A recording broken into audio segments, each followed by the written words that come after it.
Pendant le confinement, il est apparu que la culture partagée allait être éteinte pendant 7 mois. C'est pour ça qu'avec l'équipe du Quai, assez rapidement, on a proposé cette idée de théâtre Corona compatible. Alors ça veut dire quoi, théâtre Corona compatible? C'est pas simplement un élément de langage, ça nous a redonné la capacité à nous projeter. Donc à partir de mi-avril, on a commencé à réfléchir à cette idée de réouvrir le théâtre dès la mi-juillet et pour tout l'été. Et on a appelé cette opération Quai l'été.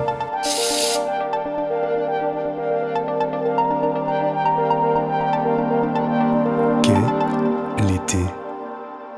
C'est donc une programmation estivale qui regroupe une quinzaine de propositions, dont 10 sont des propositions initiées par des compagnies régionales, qui courent du mois de juillet jusqu'au mois de septembre et même un tout petit peu octobre.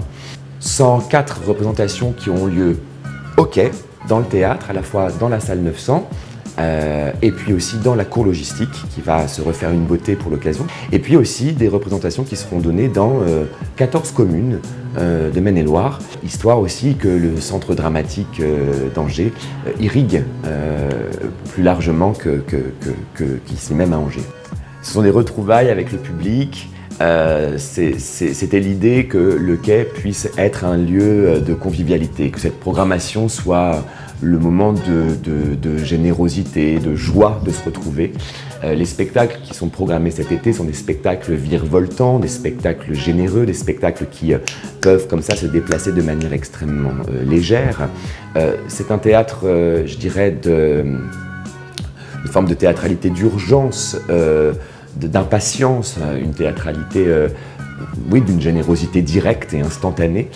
Il y a par exemple La ferme des animaux, d'après le roman de George Orwell, mis en scène par Youssouf Abi-Ayad, qui résonne étrangement aujourd'hui dans ce qui se passe dans notre réalité et ce qui se passe dans cette fable animalière qu'a écrite George Orwell. Il y a par exemple la proposition de Laurent Breton, Une laborieuse entreprise d'Anoch Levin, un texte d'Anoch Levin qui raconte un couple confiné, c'est l'histoire de la pièce qui va imploser sous nos yeux. Moi je vais créer un spectacle qui s'appelle La nuit de Madame Lucienne de Copie et qui sera donné sur le plateau de la salle 900 dans un dispositif assez inédit, je crois, pour la salle 900, en tout cas un dispositif d'accueil du public. Il n'était pas prévu que je crée un spectacle sur la saison 20-21.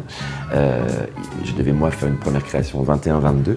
Et puis, 15 juillet 2020, création, avec la compagnie du Quai, avec les acteurs et les actrices du Quai. Ça m'amuse beaucoup parce que on fait avec ce qu'il y a là, et il y a beaucoup ici. On est tous sur le plateau à créer tous ensemble, ce qui nous permet aussi de nous rencontrer, je ne vais pas le nier, moi et l'équipe du Quai, l'équipe technique, mais pas seulement. Cette opération de l'été, Quai l'été, c'est comme un peu, moi je le prends comme ça, comme une expérience grandeur nature. C'est-à-dire on n'aurait jamais eu l'occasion de tester pas d'abonnement, de tester une programmation estivale. On n'aurait jamais eu l'occasion si vite de travailler avec tous ces partenaires sur le territoire du Maine-et-Loire. Je n'aurais peut-être pas eu l'occasion non plus de rencontrer si vite les artistes. Je rappelle que je suis arrivé au mois de janvier aussi, c'est un petit détail, mais que les gens le sachent quand même. Et donc, cette expérience grandeur nature qu'on va vivre cet été, on en tirera à la rentrée des leçons. Il y aura des réussites, il y aura des vertus, il y aura des ratés. Il y aura des heureux hasards et puis des choses qui ne vont pas fonctionner.